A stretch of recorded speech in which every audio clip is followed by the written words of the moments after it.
నమస్కారం ETV news కి స్వాగతం. ముందుగా ముఖ్యాంశాలు. ప్రకృతి ప్రకోపంతో నేపాల్కు అపార నష్టం. 579కి చేరిన మృతుల సంఖ్య. ఆచూకీ లేని మరో 1000 మంది.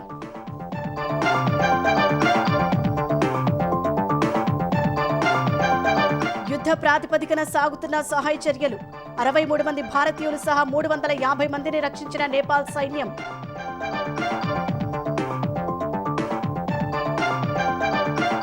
టిబెట్ సరిహద్దుల్లో బద్దలైన బారియర్ లేక్ డ్యాం. నేపాల్కు పొంచి ఉన్న రెండో విడత ముప్పు. అప్రమత్తమైన సర్కార్.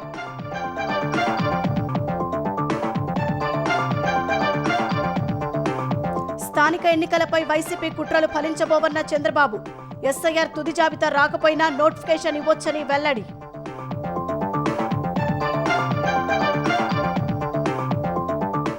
మెగా డిఎస్సీపై మరోసారి జగన్ కు సవాల్ విసిరిన లోకేష్. పులివెందుల తాడేపల్లిలో ఎక్కడైనా చర్చకు సిద్ధమని ప్రకటన.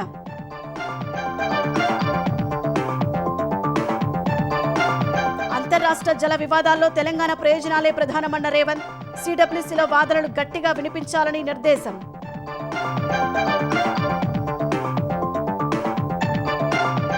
రేవంత్ రెడ్డికి రాఖీ కట్టిన కొండా సురేఖ సీతక్క. కుమార్తె వివాదాస్పద వ్యాఖ్యల తర్వాత సీఎంను కలిసిన దేవాదాయ మంత్రి.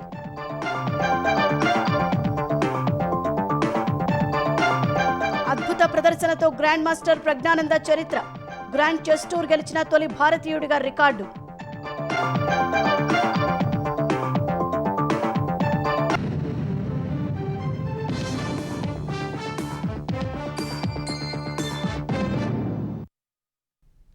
ప్రకృతి విలయానికి నేపాల్ శవాల దిబ్బలా మారిపోయింది. సహాయక చర్యలు 3వ రోజుకు చేరేసరికి పరిస్థితి మరింత హృదయ విదారకంగా మారింది.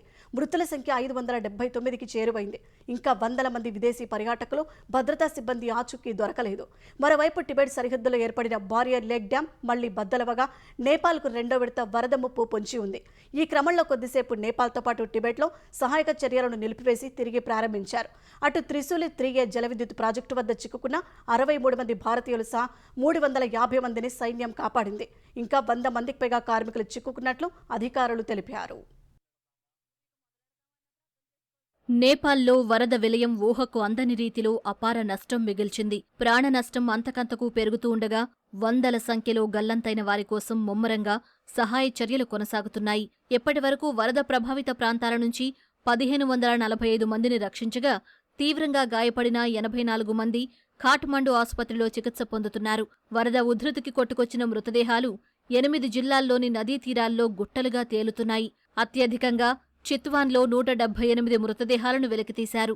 మరో 1000 మంది వరకు ఆచూకీ గల్లంతు కాగా వారి కోసం 2390 మంది నేపాల్ సైనికులు సహా మొత్తం 7450 మంది భద్రతా సిబ్బంది హెలికాప్టర్లు, బోట్ల సాయంతో గాలింపు చర్యలు కొనసాగిస్తున్నారు.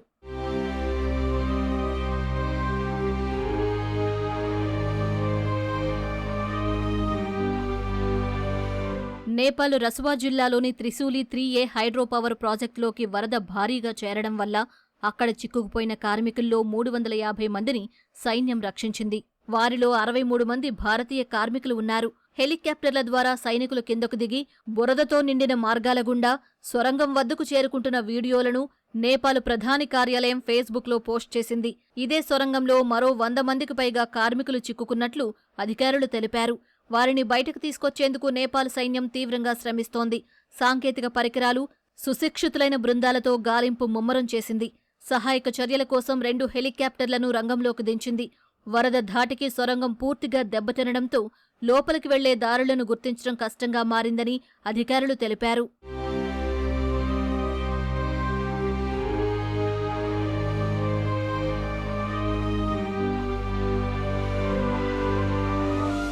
వరదలతో అతలాకుతలమైన నేపాల్ను మరో జలగండం భయపెడుతోంది.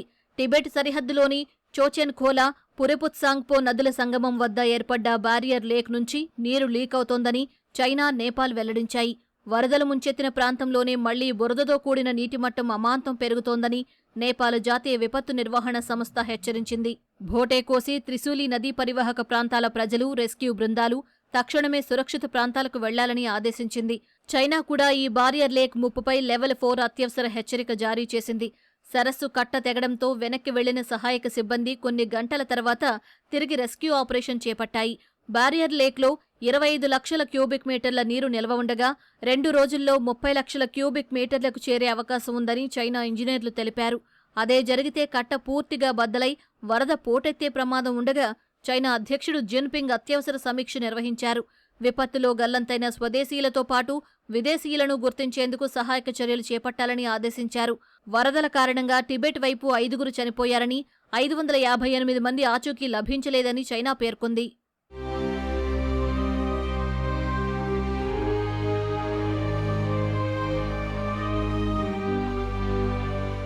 నేపాల్ ప్రకృతి విలయంలో బలైన వారి మృతదేహాలు గండక్ నది ద్వారా యూపీ, బీహార్ కొట్టుకొస్తున్నాయి. ఉత్తరప్రదేశ్లోని మహారాజ్గంజ్ జిల్లా పరిధిలో 4 గుర్తు తెలియని మృతదేహాలను సశస్త్ర సీమాబల్ బలగాలు వెలికితీశాయి. బీహార్లోని వాల్మీకి నగర్ బ్యారేజ్ వద్ద మరో మృతదేహం లభ్యమైంది. ఈ మృతదేహాలు నేపాల్ వరదల్లో గల్లంతైన వారివేనా అన్నది నిర్ధారించేందుకు ఆ దేశ అధికారులతో సంప్రదింపులు జరుపుతున్నట్లు భారత అధికారులు వెల్లడించారు. నేపాల్ వరదల్లో 320 మంది భారతీయుల ఆచూకీపై ఎలాంటి సమాచారం అందలేదని కేంద్రం ప్రకటించింది. విదేశీ పౌరసత్వం కలిగిన భారత సంతతి వ్యక్తులు మరో 100 మంది గల్లంతయ్యారని విదేశాంగ శాఖ అధికార ప్రతినిధి రణధీర్ జైస్వాల్ తెలిపారు. తమిళనాడుకు చెందిన 21 మంది యాత్రికులు సురక్షితంగా ఢిల్లీ చేరుకున్నారని చెప్పారు. అదే సమయంలో టిబెట్లో పర్యటిస్తున్న 400 మంది భారతీయులను చైనా రక్షించిందన్న జైస్వాల్ వారిని త్వరగా భారత్ తరలించే ఏర్పాట్లు చేస్తున్నామన్నారు. మరో 96 మంది టిబెట్ నుంచి భూమార్గం గుండా నేపాల్ చేరుకున్నారని చెప్పారు. ఇప్పటి వరకు నేపాల్ 13 టన్నుల సహాయక సామగ్రిని తరలించామని ఆయన వివరించారు. 3వ విడత సహాయక సామగ్రిని తరలిస్తున్నట్లు పేర్కొన్నారు. నేపాల్ టిబెట్ సరిహద్దుల్లో ఉప్పెనలా విరుచుకుపడిన ఆకస్మిక వరదల్లో పలువురి తెలుగువారి ఆచూకీ తెలియాల్సి ఉంది. పార్వతీపురం పట్టణానికి చెందిన సుభాష్ చంద్ర సాహుకు 3 కుమారులు కాగా పెద్ద కుమారుడైన 40 ఏళ్ల సంతోష్ కుమార్ సాహు లండన్లో స్థిరపడ్డారు. ఆయన తన భార్య సురభి, కుమారుడు స్పందన్, కుమార్తె సైనా సాహుతో కలిసి నేపాల్ మీదుగా మానస సరోవర యాత్రకు వెళ్లారు. మార్గ మధ్యలో ఓ వంతెన పైనుంచి వాహనంలో వెళ్తుండగా ఒక్కసారిగా వరద ముంచెత్తింది. వరదల్లో కుటుంబం మొత్తం గల్లంతైనట్లు నేపాల్ గైడ్ ద్వారా బంధువులకు సమాచారం అందింది. కృష్ణా జిల్లా పెనమలూరు మండలం కానూరుకు చెందిన చొప్పరపు రమేష్ కూడా నేపాల్ విహారయాత్రకు వెళ్లి గల్లంతయ్యారు. 15 ఏళ్ల నుంచి ఖతార్లోని దోహాలో సాఫ్ట్వేర్ ఇంజనీర్గా పనిచేస్తున్న రమేష్ ఈ నెలలోనే స్వస్థలానికి వచ్చి వెళ్లారు. ఖతార్ నుంచి నేపాల్ వెళ్లిన రమేష్ యాత్రకు వెళ్తున్నట్టు కుటుంబ సభ్యులకు తెలిపారు. రమేష్ నుంచి ఎలాంటి సమాచారం లేకపోవడంతో ఆయన భార్య సునీత భర్త ఆచూకీ కనుగొనాలని వేడుకుంటున్నారు. స్థానిక ఎన్నికలపై వైసీపీ కుయుక్తులు ఫలించవని సీఎం చంద్రబాబు స్పష్టం చేశారు. ఎన్నికలు ఆలస్యమైతే అధికార పార్టీకి నష్టం జరుగుతుందనేది జగన్ దింపుడు కళ్లెం ఆశ మాత్రమేనని తేల్చెప్పారు. ఎస్ఐఆర్ తుది జాబితా ఎప్పుడు వచ్చినా రాష్ట్ర ఎన్నికల సంఘం స్వతంత్రంగా స్థానిక ఎన్నికల నోటిఫికేషన్ ఇవ్వొచ్చని పేర్కొన్నారు. బీసీలకు 34% రిజర్వేషన్లు చట్టపరమైన రక్షణ మాత్రమేనన్న చంద్రబాబు టీడీపీ అంతకంటే ఎక్కువే ఇస్తోందని గుర్తు చేశారు. పార్టీ కేంద్ర కార్యాలయం ఎన్టీఆర్ భవన్లో సీఎం చంద్రబాబు మీడియా ప్రతినిధులతో వివిధ అంశాలపై ఇష్టాగోష్ఠి నిర్వహించారు. బీసీలకు రాజకీయ అధికారం కల్పించిన ఘనత టీడీపీకే దక్కుతుందన్న ఆయన స్థానిక ఎన్నికల్లో 34% బీసీ రిజర్వేషన్లు చట్టపరమైన రక్షణ మాత్రమేనని, వాస్తవానికి ప్రతి ఎన్నికలోనూ టీడీపీ అంతకంటే ఎక్కువ స్థానాలు కేటాయిస్తూ వస్తోందని గుర్తు చేశారు. బీసీలను ఉన్నత స్థానాల్లో కూర్చోబెట్టడం సహా వారికి పూర్తి అధికారాలు కల్పించామని తెలిపారు. స్థానిక ఎన్నికలు జరగడం ఇష్టం లేకే గొడ్డలి పార్టీ అధినేత కోర్టును ఆశ్రయిస్తున్నారని చంద్రబాబు ఆరోపించారు. ఎన్నికలు వాయిదా పడితే ప్రభుత్వ వ్యతిరేకత పెరిగి అధికార పార్టీకి నష్టం జరుగుతుందనే అంచనాలు దింపుడు కళ్లెం ఆశలేనని విమర్శించారు. గొడ్డలి పార్టీ చేస్తున్న కుయుక్తులు ప్రజలకు ఇప్పటికే తెలుసని చంద్రబాబు పేర్కొన్నారు. ఇదే సమయంలో పట్టణ స్థానిక సంస్థల ఎన్నికలు ప్రత్యక్ష పద్ధతిలో జరగడమే మేలని సీఎం తెలిపారు. మేయర్ లేదా చైర్మన్ను ప్రజలు నేరుగా ఎన్నుకోవడం వల్ల ప్రజలకు మరింత మెరుగైన సేవలు అందుతాయని చెప్పారు. ఎమ్మెల్యేలు, మేయర్లు, చైర్మన్లు సమన్వయంతో పనిచేసే అవకాశం ఉంటుందని, మరో పవర్ సెంటర్ ఏర్పడుతుందనే భావన సరికాదన్నారు. ప్రత్యక్ష ఎన్నికలతో రాజకీయ స్థిరత్వంతో పాటు పార్టీ ద్వితీయ శ్రేణి నాయకత్వం కూడా బలపడుతుందని వివరించారు.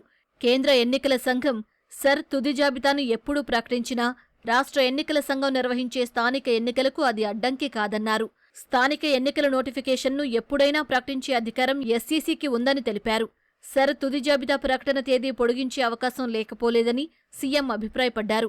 అటు పోలవరం నీళ్లకు సెప్టెంబర్ 2న అనకాపల్లిలో జలహారతి ఇస్తున్నట్లు తెలిపారు. పోలవరం ఎడమ కాలువ ద్వారా తొలిదశ నీటిని అనకాపల్లి వరకు తీసుకెళ్లి వచ్చే ఏడాది విశాఖ వరకు తరలిస్తామని సీఎం ధీమా వ్యక్తం చేశారు. పోలవరం ప్రాజెక్టును కూడా వచ్చే ఏడాది ప్రారంభిస్తామని పునరుద్ఘాటించారు. వెలుగొండ ప్రాజెక్టు తన రాజకీయ ప్రస్థానంలో ప్రత్యేక అధ్యాయమని చంద్రబాబు భావోద్వేగంతో గుర్తు చేసుకున్నారు. 30 ఏళ్ల క్రితం శంకుస్థాపన చేసిన ప్రాజెక్టును ఇప్పుడు తానే ప్రారంభిస్తుండటం విధిరాతాని వ్యాఖ్యానించారు.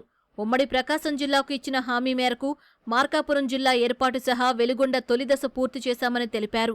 ప్రజలకు ఇచ్చిన మాట నిలబెట్టుకుంటే వారి నుంచి సహజంగానే సానుకూల స్పందన వస్తుందని చంద్రబాబు పేర్కొన్నారు. మెగా డిఎస్సీపై వైసీపీ అధ్యక్షుడు జగన్ చేస్తున్న ఆరోపణలపై చర్చకు సిద్ధమని ఏపీ విద్యాశాఖ మంత్రి నారా లోకేష్ మరోసారి సవాల్ చేశారు. టైం డేట్ ఫిక్స్ చేస్తే పులివెందులకైనా తాడేపల్లికైనా వస్తారని తెలిపారు.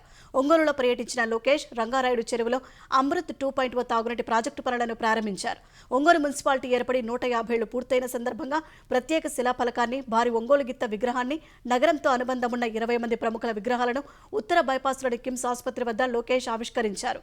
అంతకుముందు ఒంగోలు సమీపంలోని చదలవాడలో ఏర్పాటు కానున్న తొలి అంతర్జాతీయ బ్రాండెడ్ 5 స్టార్ హోటల్కు లోకేష్ శంకుస్థాపన చేశారు. అనంతరం ఒంగోలులో తెలుగుదేశం ముఖ్య కార్యకర్తల సమావేశంలో లోకేష్ పాల్గొన్నారు. ఈ ఏడాది వచ్చే 2 ఏళ్లు కూడా డిఎస్సీ వేస్తామన్నారు. ఎవరూ ఆపలేరన్న లోకేష్ త్వరలో స్థానిక సంస్థల ఎన్నికలు ఉన్నాయని కార్యకర్తలు సిద్ధంగా ఉండాలని సూచించారు. అంతరాష్ట్ర జల వివాదాల్లో తెలంగాణ ప్రయోజనాలు కాపాడేందుకు వివిధ వేదికలపై వాదనలు గట్టిగా వినిపించాలని ముఖ్యమంత్రి రేవంత్ రెడ్డి దిశానిర్దేశం చేశారు. సెప్టెంబర్ 1న తుమ్మిడిహట్టిపై ఢిల్లీలో జరిగే అధికారుల భేటీ, సెప్టెంబర్ 7న సిడబ్ల్యూసీ హైలెవెల్ కమిటీ సమావేశాల్లో వినిపించాల్సిన వాదనలపై రేవంత్ మార్గనిర్దేశనం చేశారు. మహారాష్ట్ర, ఏపీతో వివాదాలపై అధికారులు, న్యాయవాదులు తెలంగాణ వైఖరిని స్పష్టం చేయాలని సీఎం సూచించినట్లు తెలిసింది. సుప్రీంకోర్టు, కేంద్ర జలవనరుల సంఘం, కృష్ణా గోదావరి నదీ జలాల నిర్వహణ బోర్డులో ఉన్న వివిధ కేసులపై చర్చించారు. కేసులు ఏ దశలో ఉన్నాయి, ఇతర రాష్ట్రాల వాదనలేంటి, తెలంగాణ ప్రయోజనాల వంటి అంశాలపై సీఎం ఆరా తీసినట్లు తెలిసింది. హైదరాబాద్ క్యూర్ పరిధిలోని ఇందిరమ్మ టవర్లలో అర్హులైన లబ్ధిదారులకు నిష్పక్షపాతంగా ఇళ్లు కేటాయిస్తున్నామని తెలంగాణ గృహ నిర్మాణ శాఖ మంత్రి పొంగులేటి శ్రీనివాసరెడ్డి తెలిపారు. మొదటి దఫాలో 7,340 ఇందిరమ్మ ఇళ్లను అర్హులకు అందించనున్నట్లు చెప్పారు. కుత్బుల్లాపూర్ కంటోన్మెంట్, రాజేంద్రనగర్, నాంపల్లి నియోజకవర్గాల్లో నేడు లక్కీ డ్రా చేపట్టగా నాంపల్లిలో నిర్వహించిన లక్కీ డ్రాలో మంత్రి పాల్గొన్నారు. లాటరీలో ఇల్లు వచ్చిన వారికి సంవత్సరంలోపు నిర్మాణం పూర్తి చేసి ఇస్తామన్నారు. రిజిస్ట్రేషన్ పూర్తి ఉచితమన్న మంత్రి 10 ఏళ్ల తర్వాత ఇళ్లు అమ్ముకునే వెసులుబాటు కల్పించామని వివరించారు. ఏదైతే 1,00,000 ఇళ్లు శాంక్షన్ చేశామో ఈ క్యూర్ ప్రాంతంలో మొదటి విడత ప్రతి నియోజకవర్గంలో 500 సుమారుగా అంటే 480 ఇళ్లు చొప్పున ఇప్పటికే 16 నియోజకవర్గాలలో స్థలాలు సేకరించి టెండర్లు కూడా ఫైనల్ చేశాం. ఎవరైతే ఈనాడు లాటరీలో ఇళ్లు పొందుతున్నారో సంవత్సరం లోపే ఆ ఇల్లు ఆడబిడ్డ పేరుతో రిజిస్ట్రేషన్ చేస్తాము. ప్రధాని నరేంద్ర మోదీ ఢిల్లీలోని తన అధికారిక నివాసంలో పాఠశాల విద్యార్థులతో కలిసి రాఖీ వేడుకలు జరుపుకున్నారు. ప్రధాని నివాసానికి పాఠశాల విద్యార్థులు వెళ్లి రాఖీలు కట్టారు. ఈ వేడుకలకు సంబంధించిన ఫోటోలు, వీడియోలను ప్రధాని మోదీ తన ఇన్స్టాగ్రామ్ ఖాతాలో పంచుకున్నారు. రాఖీ పండుగ ప్రతి ఒక్కరి జీవితంలో ఆనందం, శ్రేయస్సు, విజయాన్ని తీసుకురావాలని ప్రధాని మోదీ ఆకాంక్షించారు. సోదరభావం, పరస్పర విశ్వాసం కలకాలం నిలిచి ఉండాలని కోరుకుంటూ ఎక్స్ వేదికగా ఆయన దేశ ప్రజలకు శుభాకాంక్షలు తెలిపారు.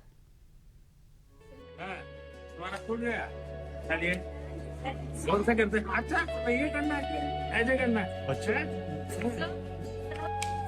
आपका बचपन का రాఖీ పౌర్ణమి సందర్భంగా ముఖ్యమంత్రి రేవంత్ రెడ్డికి మంత్రులు కొండా సురేఖ, సీతక్క రాఖీ కట్టారు.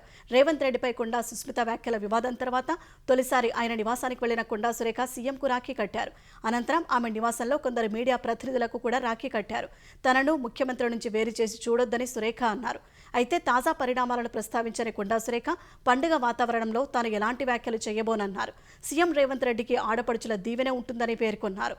మరోవైపు ఆదివాసీ బిడ్డనైన తనకు ముఖ్యమంత్రి రేవంత్ రెడ్డి ఎంతో అండగా నిలుస్తూ వచ్చారని సీతక్క సంతోషం వ్యక్తం చేశారు. ముఖ్యమంత్రి రేవంత్ రెడ్డి గారికి కూడా నేను రాఖీ కట్టి రావడం జరిగింది.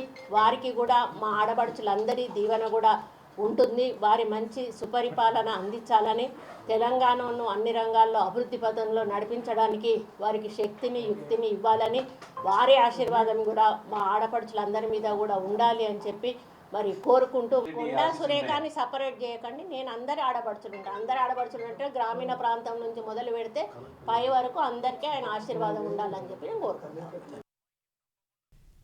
రాఖీ పౌర్ణమి సందర్భంగా ముఖ్యమంత్రి చంద్రబాబుకి పలువురు మహిళా నేతలు బ్రహ్మకుమారిలు రాఖీలు కట్టారు.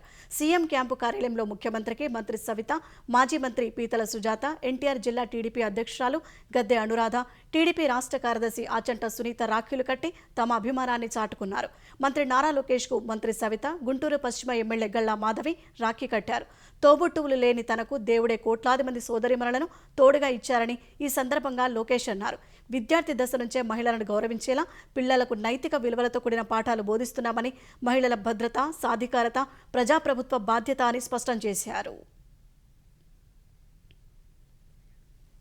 వెలిగొండ నిర్వాసితులు ప్రభుత్వం కేటాయించిన భూముల్లో ఇల్లు నిర్మించుకుని గృహప్రవేశాలు చేసే వరకు కూటమి ప్రభుత్వం అండగా ఉంటుందని ఆంధ్రప్రదేశ్ జలవనరుల శాఖ మంత్రి నిమ్మల రామానాయుడు హామీ ఇచ్చారు. వైసీపీ హయాంలో నిర్వాసితులకు ఇచ్చిన పరిహారం శూన్యమన్న ఆయన తమ ప్రభుత్వం అవార్డులో లేని వారికి పరిహారం ఇస్తోందన్నారు.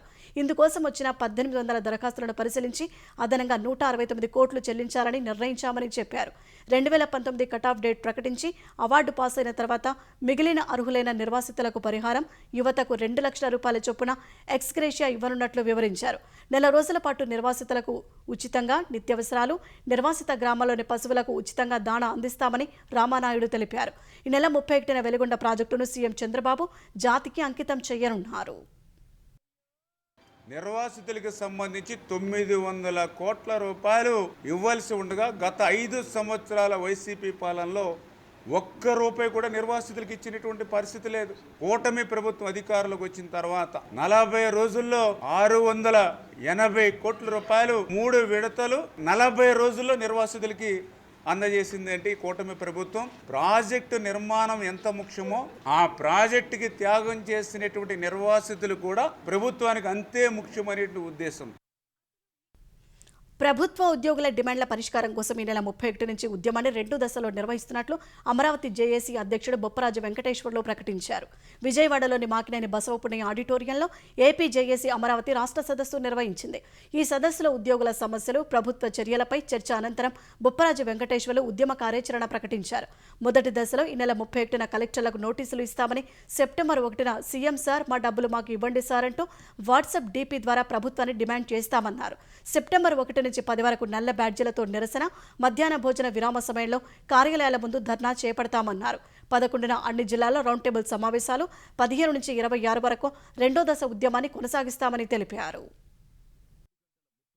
15 నుంచి 22 దాకా మనకు రావాల్సినటువంటి పిఆర్సి, డిఏలు, ఐఆర్లు మా డబ్బులు మాకేంటి సార్ అని ఫోటోలు, రీల్స్ చేసి వాట్సాప్ లో, ఇన్స్టాలో, ఫేస్బుక్ లో మొత్తం అప్లోడ్ చేసేయండి. ఆ సోషల్ మీడియా ద్వారా ప్రభుత్వాలే మారిపోతున్నాయి. బలంగా దీన్ని ఉపయోగించి మనకు రావాల్సినటువంటి న్యాయమైనటువంటి సమస్యల పరిష్కారం మా డబ్బులు మాకివ్వండి ఫోటోస్, రీల్స్, వీడియోలు అప్లోడ్ చేయాలి. కర్ణాటకలోని హట్టి బంగారు గనులను తెలంగాణ ఉప ముఖ్యమంత్రి భట్టి విక్రమార్క సందర్శించారు. సింగరేణి సీఎండీ బుద్ధప్రకాష్ జ్యోతి, డైరెక్టర్ వెంకటేశ్వర్లు ఇతర ఉన్నతాధికారులతో కలిసి UT open cast gold mine పరిశీలించిన ఆయన మైన్ వ్యూ పాయింట్ వద్ద నిలబడి బంగారం ముడి, మట్టి వెలికితీత ప్రక్రియను వీక్షించారు. ఎంత లోతు నుంచి ఖనిజాన్ని సేకరిస్తున్నారు, మైనింగ్ విధానాలు ఎలా ఉన్నాయని అంశాలను అడిగి తెలుసుకున్నారు. అనంతరం బంగారు గనికి సంబంధించిన సమగ్ర మ్యాప్లను లోతుగా పరిశీలించిన భట్టి విక్రమార్క గత 5 ఏళ్లలో జరిగిన బంగారు ఉత్పత్తిపై ఆరా తీశారు. ఓపెన్ కాస్ట్తో పాటు భూగర్భ మైనింగ్ ఉత్పత్తి తీరుతెన్నులపై అధికారులతో చర్చించారు. UT open cast gold mine ప్రాంగణంలో భట్టి విక్రమార్క ఓ మొక్క నాటారు.